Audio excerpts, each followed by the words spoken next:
வாழ்க்கையில் பலமுறை நாம் அடைக்கப்பட்ட கதவுகளுக்கு முன்னால் நிற்கிறோம். நம்முடைய சொந்த பலத்தாலும் அறிவாலும் அக்கதவுகளை திறக்க கடுமையாக போராடுகிறோம். ஆனால் எவ்வளவுதான் தள்ளினாலும் கதவு திறக்கப்படுவதில்லை. ஏனெனில் கதவை திறக்க பலம் தேவையில்லை, சரியான திறவுகோல் மட்டுமே தேவை.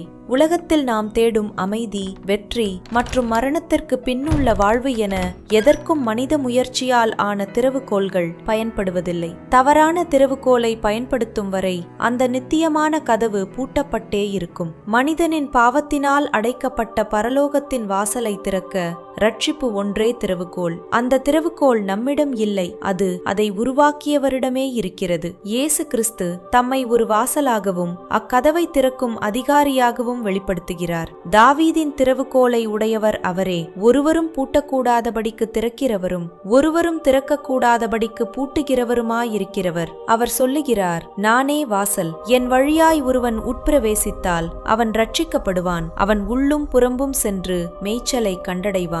நாம் நம்முடைய சுய முயற்சிகளால் போராடுவதை நிறுத்திவிட்டு அவரிடம் ஒப்படைக்கும் போது அவர் அந்த ரட்சிப்பின் திறவுகோலை நம்மிடம் தருகிறார். அது வெறும் உலக ஆசீர்வாதங்களுக்கானது மட்டுமல்ல, அழிவில்லாத நித்திய ஜீவனுக்கானது.